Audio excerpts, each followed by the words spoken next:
Hi, this is Nehemiah Sayuray. Welcome po kayo sa aking channel. Welcome rin po kayo sa aking Preach from Home program.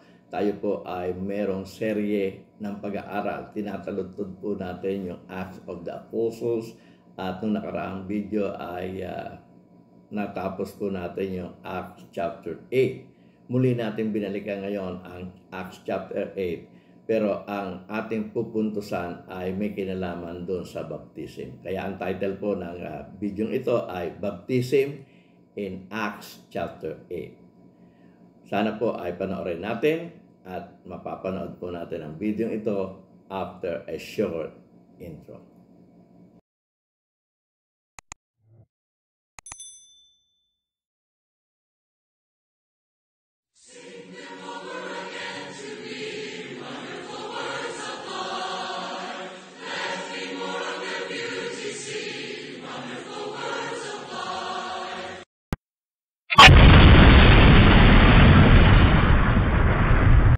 Magandang gabi mga kapatid, muli tayo mag-aral ng banal na salita at pagkakataong ito ay muli nating babalik tanawin yung chapter 8. Nung nakaraang video po na ating pong napanood, nung nakaraang linggo, ay napanood po natin yung video na aking ginawa. May kinalaman po doon sa Acts chapter 8 at ito ay yung persecution of Christians. O persecution, yung disciples were put to jail.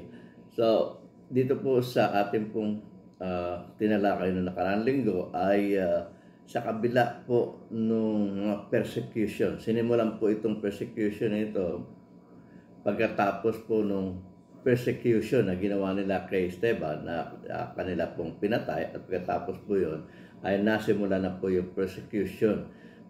Dito sa persecution na ito ay nangalat yung mga alagad ng ating Panginoong Kristo. At sa kanilang pangalat ay nagsipangaral sila ng Ebanghelyo. At dito ay nagbunga ng maraming pananampalataya. Mga lalaki at mga babae nagsisampalataya at nabautismo.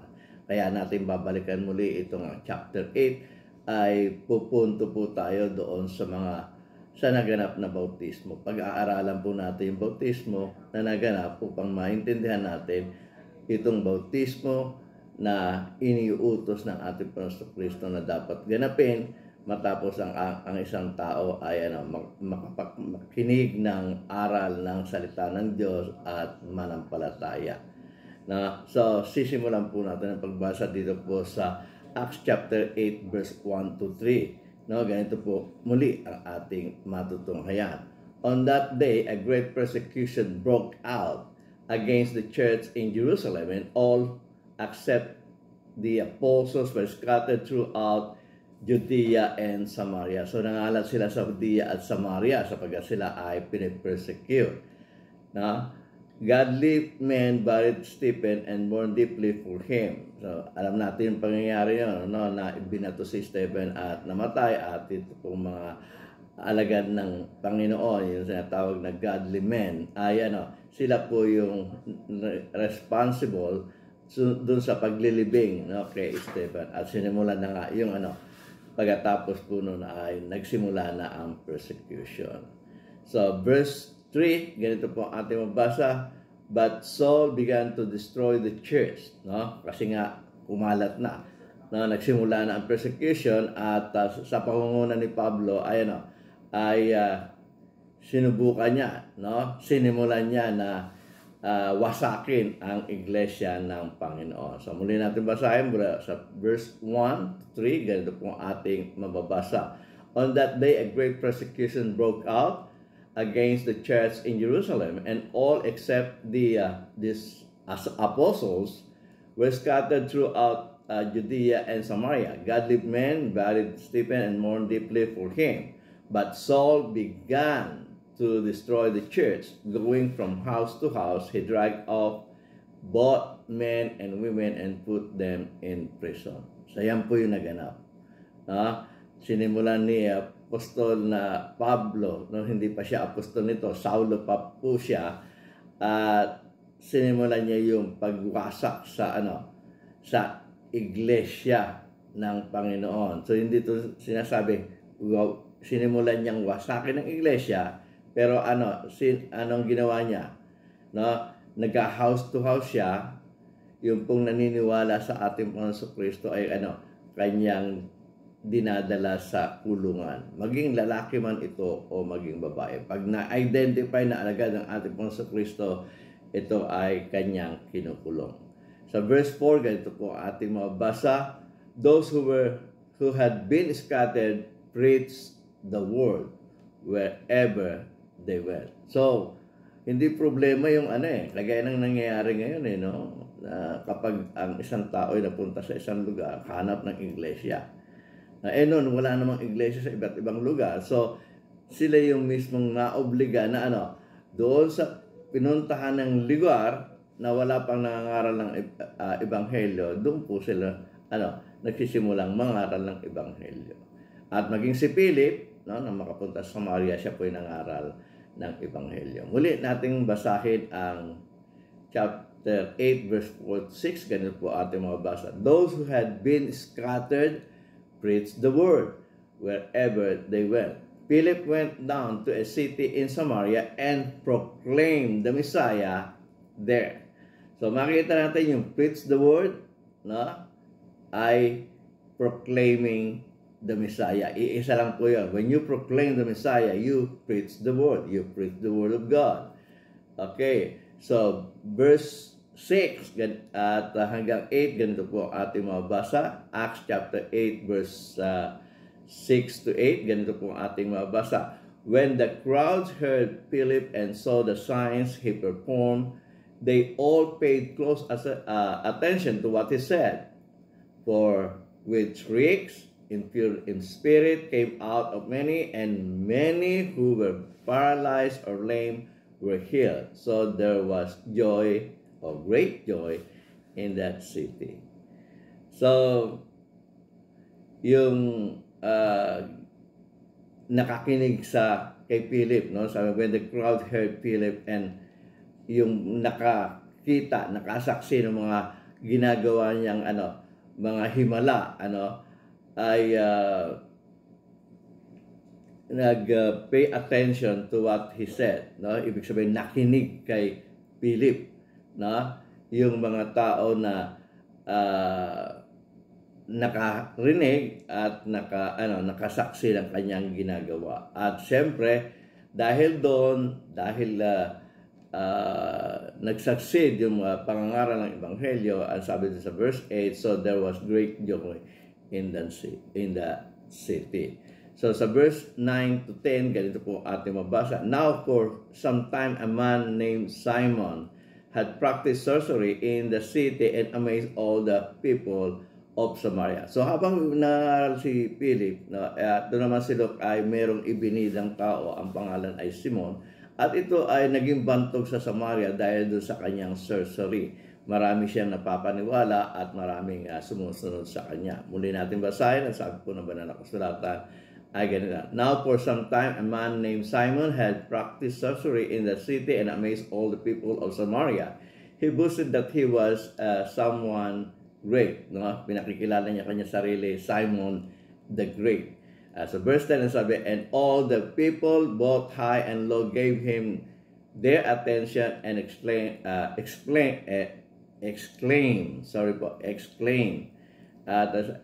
that this man is rightly called the great power of God. So mga tao, sinasabi nila na itong taong ito ay the great power of God.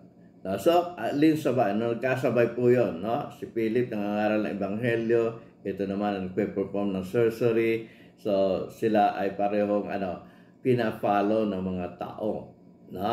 Pero dito, napansin natin yung mga taong dati ay naniniwala kay Simon, nagkaroon rin ng pagkakataong papakinggan si Philip. At ganito po ating mga basa sa verse 11.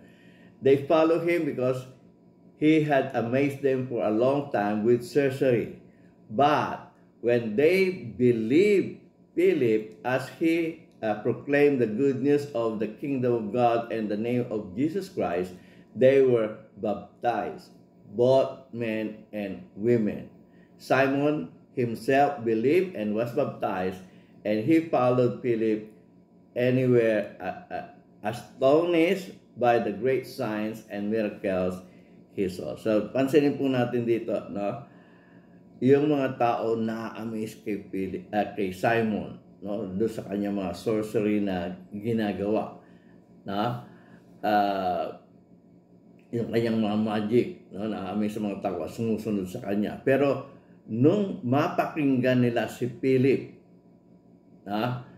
doon sa kanyang pangangaral tungkol doon sa sa pagpapahayag tungkol sa kaharian, sa mabuting balita tungkol sa kaharian ng Diyos at sa pangalan ng ating Panginoon Kristo, naniwala sila at nabautisman. Ganun rin ang nangyari kay Simon, no? Nung mapakinggan niya ang salita ng Diyos, siya ay naniwala at nabautismuhan. So makikita natin dito, meron pong naganap na pangangaral ng Ebanghelyo, at sa naganap na pangangaral ng Ebanghelyo, ang mga taong nakakinig ay naniwala o nanampalataya at nabautismuhan. So ito po ay parehong-pareho nung Great Commission na sinabi ng ating Panginoon Kristo bago siya umakyat sa langit at ibinili niya sa mga apostol. Na mababasa natin po dito po sa Mark chapter 16 verse 15 to 16. Ganito po ang ating mabasa.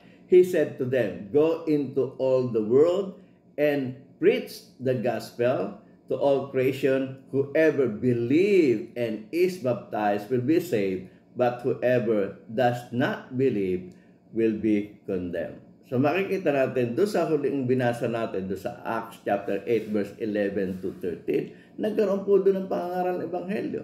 At doon sa pangangaral ng Ebanghelyo, nagkaroon po doon ng ng pananampalataya yung mga nakikinig, at yung mga nanampalatayang nakikinig ay nabautismuhan. So dito makikita natin yung pong nabautismuhan, yung po yung naniwala o nanampalataya saan?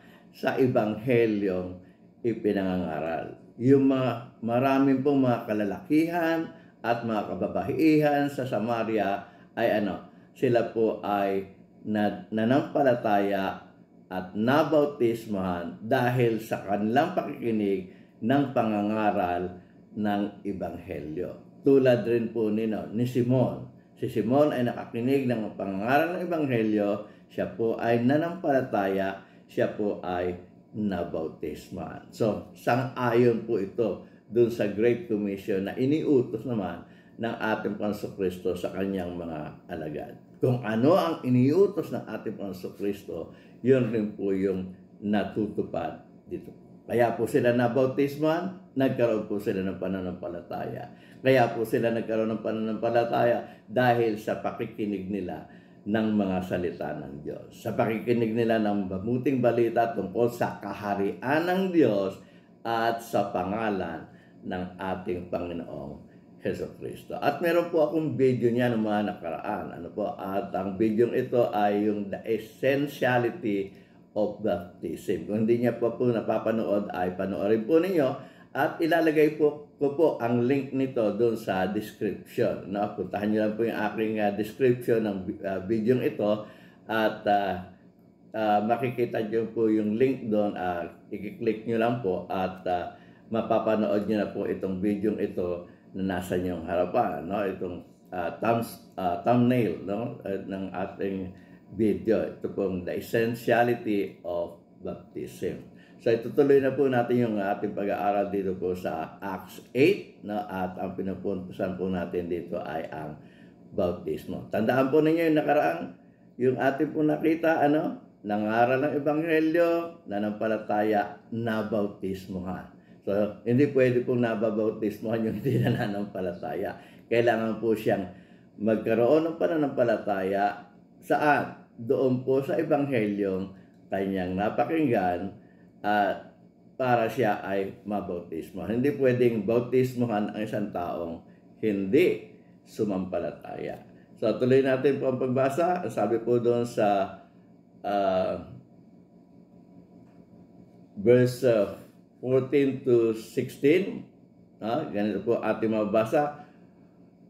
When the apostles in Jerusalem heard that Samaria had accepted the word of God. So mapansin po natin, nakapula po yung accepted the Word of God. At mamaya ay pupuntasan po natin yan. Muli natin basahin.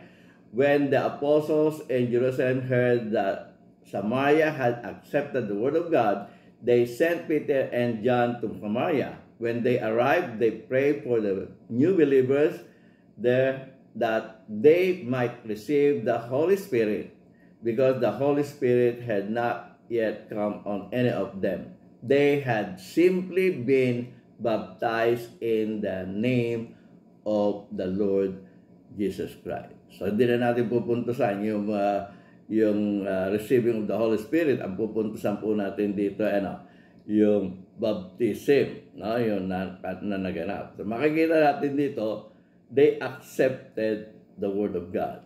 At doon sa verse 16, they simply baptized in the name of the Lord. Kasi when you accept the Word of God, when you accept the gospel, hindi pwede na you accept the gospel without baptism.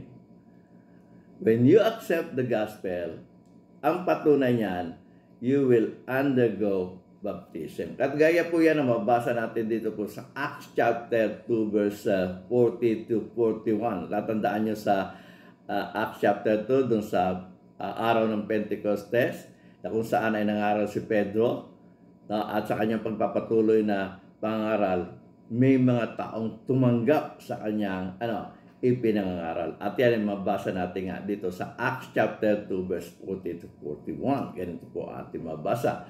With many other words, he warned them and he pleaded with them, save yourselves from this corrupt generation. Those who accepted his message were baptized, and about 3,000 were added to their number that day. And sabi, sino yung nabaptize? Who were baptized?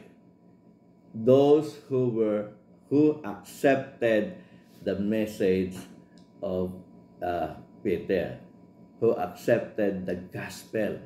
So, hindi pwedeng sabihin mong tinatanggap mo ang ebanghelyo nang hindi ka mababautismuhan.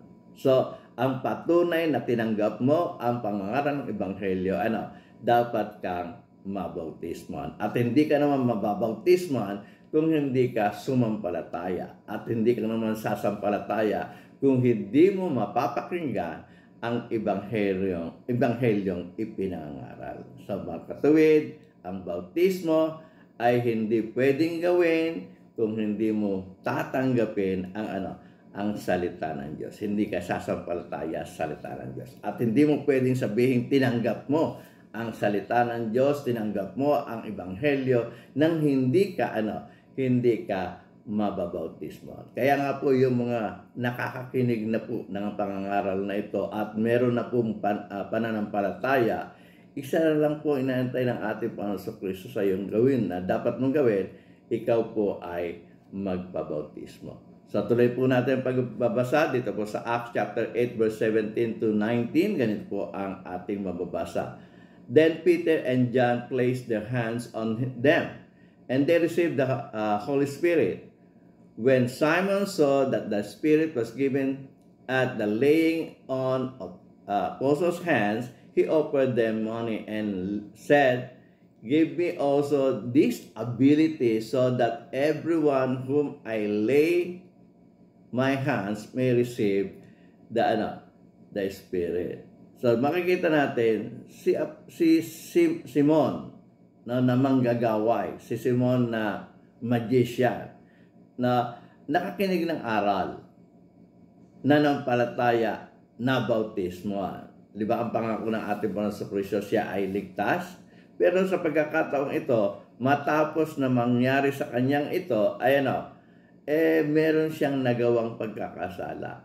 Kala niya kaya niyang bilhin yung regalo ng Diyos na Holy Spirit. At inopera niya sila Apostol Pedro na bayaran para sa ganun ay maipasa sa kanya yung Holy Spirit. Ito po yung pagkakasala. So, si Simon po ay matapos siya ay maligtas, siya po ay nahulog muli sa pagkakasala. Matapos mo siya ay mabautismuhan, manampalataya, mabautismuhan, muli siyang nahulog sa pagkakasala. At dito makikita natin, hindi ni-require ni Peter na muli siyang bautismohan. Ang ating mababasa po ay ganito, sa verse 22 ay ating mababasa, sabi ni Peter, repent of this wickedness and pray to the Lord in the hope that He may forgive you for having such a thought in your heart. For I see that you are full of bitterness and captive to sin. So makita natin dito, hindi na ni-require ni Peter na mabautisman siya muli.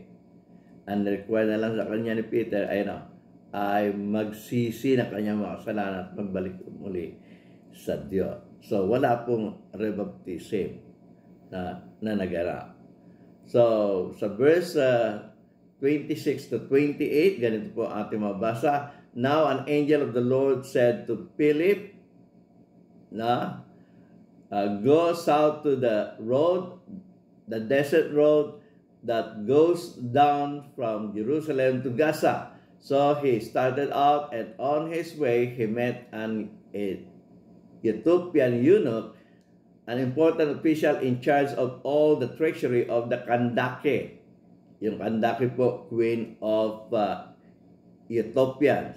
This man had gone to Jerusalem to worship, and on his way home was sitting in his chariot reading the book of Isaiah the prophet. So makikita natin pagkatapos po ng istorya nung tungkol kay Simon, na ang isang anghel ng Panginoon ay inutusan naman si Philip na pumunta po doon sa Hilaga, sa South Road, no, yung Desert Road, na kung saan ito ay yung papunta sa Jerusalem mula sa galing sa Jerusalem papuntang Gaza. At dito ay nakita niya, no, nasaksihan niya yung eunuch. Sabi ng anghel, lumapit ka sa karwahe ng eunuch. At yun nga ay may napakinggan si Philip doon sa ginagawa ng eunuch. Nagbabasa siya at ang binabasa po niya yung prophet Isaiah. Natunghayan na po natin to nung nakaraang video. Pero muli kong babasahin sa verse 29, ganito po ating mabasa. The Spirit told Philip, go to the chariot and stay near it. Then Philip ran up to the chariot and heard the man reading Isaiah the prophet. Do you understand what you are reading? Philip asked. How can I? He said, unless someone explain it to me. So he invited Philip to come up and sit with him. So narinig ni Philip, nagbabasa siya ng Isaiah 53. At dito sa kanyang pagbabasa ng Isaiah 53, tinanong ni Philip, naintindihan mo ba yung binabasa mo? Sabi nung eunuch, bakit ko maintindihan? Kung walang magpapaliwanag sa akin, hindi ko maintindihan. So, kailangan may paliwanag sa akin. Kung gusto mo, umakyat ka dito sa karwahe at ipaliwanag mo. Yun ang ibig sabihin ng talata. So sa verse 32 to 33, ganito po ating mabasa. This is the passage of scripture the eunuch was reading. Kinote niya doon sa Isaiah 53. Ito ay nasa verse 4 to 6. Ganito po ating mabasa. He was led like a sheep to the slaughter, and as a lamb before it sheareth is silent. So he did not open his mouth.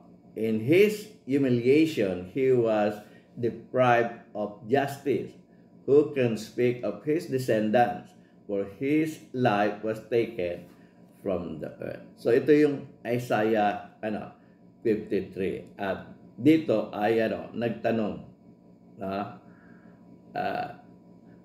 ang eunuch kay Philip. At ganito po ating mabasa dito po sa 34 to 35. Ganito po ating mabasa. The eunuch asked Philip, tell me please, who is the prophet talking about? Himself or someone else? Then Philip began with the very passage of scripture and told him the good news about Jesus. So, sabi ni Yuno, baka pwede mong sabihin sa akin, sino ba ang tinutukoy dito ng propeta Isaiah? Siya ba o iba? Yun yung tanong niya kay Philip. Kasi naintindihan niya naman yung kanyang binasa. Pero ang hindi niya maintindihan at hindi pa niya maintindihan ay kung sino ang pinatutungkulan. Alam niya na merong magkakaloob ng buhay para sa ating mga kasalanan. Pero hindi niya alam kung sino ang tinutukoy ni Isaiah. Kung si Isaiah ba o may iba pa. At doon nga ay pinaliwanag ni Philip yung ebanghelyong kanyang o yung talatang kanyang binasa, yung Isaiah 53, at dito ay pinasimulan niyang ipakilala ang ating Panginoon Kristo. Sinimulan niya yung good news, no? He told him the good news about Jesus. It's good news because the one fulfilling that passage is Jesus. Or the one who fulfilled that passage was Jesus. So, ipinaliwanag niya. He told him the good news about Jesus. Isaiah 53 is Jesus. Yan ang ibig sabihin ni Philip. At yun nga, basahin natin yung Isaiah 53. Ganito po ang ating mabasa at sa Tagalog na rin po natin babasahin. Sabi, siya'y hinamak at itinakwil ng mga tao, isang taong sa kapanglawan ay biyasa sa karamdaman at gaya ng isa sa pinagpublihan ng kanilang mukha ng mga tao na siya'y hinamak at hindi natin hinalagahan siya. Tunay na kanyang dinala ang ating mga karamdaman at dinala ang ating mga kapanglawan. Gayon may ating pinalagay na siya na hinampas, sinaktan ng Diyos at dinalamhati. So, eksaktong-eksakto yun doon sa Isaiah 53 verse 5 to 6. Ganitong ating mabasa. Ngunit siya'y nasugatan dahil sa ating mga pagsalansa. Siya'y nabugbog dahil sa ating mga kasamaan. Ang parusa tungkol sa ating kapayapa ay nasa Kanya. At sa pamagitan ng Kanyang mga latay ay nagsigaling tayo. Tayong lahat na gaya ng mga tupa ay naligaw. Tayo ay tumungo bawat isa sa Kanyang kariling daan at pinasan sa Kanya ng Panginoon ang kasamaan nating lahat. So makikita natin, ito po yung Isaiah 50 na kanyang binabasa at sinasabi nga ni Philip, ang katuparan nito ay si Jesus na taga Nazaret na pinako ng mga Hudyo sa krus. Okay, so verse 36 to 37, ganito ating mabasa. As they traveled along the road, they came to some water, and the eunuch said, "Look, here is water. What can stand in the way of my being baptized?" At sinagot siya ni Philip sa 37, sabi, Philip said, "If you believe with all your heart, you may." The eunuch answered, "I believe that Jesus Christ is the Son of God." So, makikita natin dito, gusto na magpabautismo ng eunuch. Kaya nga sinabihan niyan si Philip, "Oh, look, may tubig dito. Ano makakadang para mabautismohan ako?" Sabi ni Philip, kung naniniwala ka, babautismohan kita. At sabi ng eunuch, sabi mo si Jesus yung naando sa 53. Naniniwala ako na si Jesus na nga si Jesus na nga ang Kristo, ang anak ng Diyos na buhay.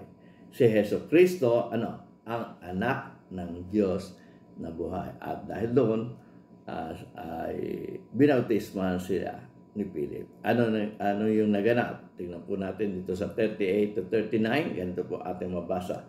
And he gave order to stop the chariot. Then both Philip and the eunuch went down into the water, and Philip baptized him. Pansinin po natin, sila'y kapwa lumusong sa tubig. Hindi ko naman makalusong sa tubig kung kukunti ang tubig. Ibig sabihin, napakaraming tubig para makalusong ka. At kapwa sila, makalusong sa tubig. So, baptism requires more water. Bakit? Magtutunghayan po natin yan mamaya. No? So muli natin basahin, sabi, and he gave orders to stop the chariot. Then both Philip and eunuch went down into the water, and Philip baptized him. When they came out of the water, the Spirit of the Lord suddenly took Philip away, and the eunuch did not see him again, but went on his way rejoicing. So makita natin, kapwa sila lumubog sa tubig, at kapwa lumusong sa tubig, at kapwa sila sila ay umangat sa tubig, umalis sa tubig. So sabi lang, when they came out, they went out of the water. So makikita natin dito, yung baptism na ginawa, nag-require ito ng maraming tubig. Bakit? Yung pong salitang baptism na mabasa natin sa ating English version, ito po ay transliterated mula sa Greek word na na baptizo. Yung pong salitang baptizo ay ang dapat po talagang translation niya sa English ay immerse, o sa Tagalog ay lubog. Pero yung mga translator po, transliterate. Hindi natin alam kung bakit, pero yun po ang ginawa nilang translation doon sa Greek word into English. Hindi talaga nila translate doon sa English, na ang English word dapat ay immersion, o sa Tagalog word ay dapat lubog, paglubog. Ang ginawa nila, transliterate nila. At doon sa paggagawa nila ng transliteration, nagkakaroon po ng pagkakaibang-iba na paniniwala at yung mga method ng pagbabaptize. Meron pong nagbabaptize ng winiwisikan. Iba naman rin po yung termino na ginagamit po sa Greek pag winiwisikan. Hindi, yung iba ay naniniwala na binubuhusan. Iba naman rin po yung salitang Grego tungkol sa binubuhusan. Ang salita pong ginamit dito ay baptize, baptizo, at ito po ay nangangahulugan na paglubog. Dahil kung kailangan lang po ay pagwisik o pagbuhos, ito pong eunuch ay maglalakbay. Natural, meron po siyang tubig na dala sa kanyang karwahe. Kung sakali siya ay mauhaw, ay meron siyang may inom. So kung ang requirements lamang po sa bautismo ay sprinkling, pwede na po nilang gamitin yung binaon na tubig. Pero hindi po yung ginamit sa pagbabautismo. Pwede rin yung pong gamitin para sa pagbubuhos, kung pagbubuhos po ang method ng baptism. Yung paraan. Pagbabautismo ay buhos, pwede na pong gamitin yung baon ng eunuch. Pero hindi po nung makita ng eunuch na merong tubig, ay sanabi niya kay Philip na ito may tubig nakakahalag sa akin para ako ay mabautismo. So ginawa nila yung kahulugan ng Greek word na ginamit dito sa pagkukwento ni Lucas. Siya ay inilubog. Siya ay nabaptize. So, yun po yung ating pong natunghayan dito po sa ating pong pinag-aralan. Muli natin binalikan yung chapter 8 at nag-concentrate tayong alamin yung tungkol sa bautismo. Nabautisman yung mga tao sa Samaria. Bakit? Sila po ay nakakinig ng aral, sila po ay nanampalataya, kaya po sila ay nabautismuhan. Sino po yung nabautismuhan? Yung pong tumanggap ng salita ng Diyos. Ang ibig sabihin po ng pagtanggap ng salita ng Diyos, sila po ay nanampalataya, at yung pagtanggap sa salita ng Diyos, ang ebidensya po nito ay ikaw ay mabautismuhan. Kaya nga nabasa natin po yun sa Acts chapter 2 verse 41. Yung pong nagsitanggap ng salita, nabautismo. Hindi mo pwede pong sabihin na tinanggap mo ang salita nang hindi ka nababautismo. At dito, sa pangangaral naman ni Philip sa eunuch, mapapansin po natin na yung eunuch po na nagkaroon na ng paniniwala sa ating Panginoong Kristo dahil nga po ipinaliwanag sa kanya ni Philip yung Isaiah 53, siya po ay nagdesisyon na mabautismohan. At sa kanilang pagbabautismo, sila'y kapwa lumusong sa tubig. Sa mga tuwid, yung pong pagbabautismong kanyang ginawa ay eksaktong literal na word na ginamit doon sa Greek na baptizo, nang ibig sabihin po ay lubog. Kaya nga po sila lumusong sa tubig at doon siya binautismohan ni Philip. So dito makikita natin, meron tayong naintindihan tungkol sa pagbabautismo. Hindi pwedeng mabautismohan ng hindi nanampalataya. Kinakailangan ang nabautismo, nakakinig ng salita ng Diyos, nanampalataya bago siya mababautismohan. At yung babautismohan dapat bautismohan ilulubog sapagkat kinakailangan po ito ng maraming tubig. Kapwa sila lumusong sa tubig at kapwa rin sila umahon sa tubig. Kasi po ang bautismo po ay tulad ng paglilibing na mabasa natin po doon sa Roma. So sana po ay meron po akong naitulong sa inyo, napakain ko po kayo ng salita ng Diyos at naipaunawa ko sa inyo yung ating pong pinag-aaralan. Meron po tayong series of studies about the Acts of the Apostles at katatapos lang po natin dito po sa Acts 8. At ang susunod po ay ang Acts 9. Dahil nga sinimulan po ang persecution na mainit po si Apostol Pablo at meron po siyang ginawang sulat, humingi siya ng sulat para sa ganoon ay ma-legalize yung kanyang persecution na gagawin sa mga alagad ng ating Panginoong Jesucristo. Muli, maraming salamat po sa inyong pakikinig at sana po ay magsama-sama tayong muli sa mga susunod pang video na akin po i-upload. Kung gustuhan niyo po ang video ito, sana po ay mag-subscribe kayo.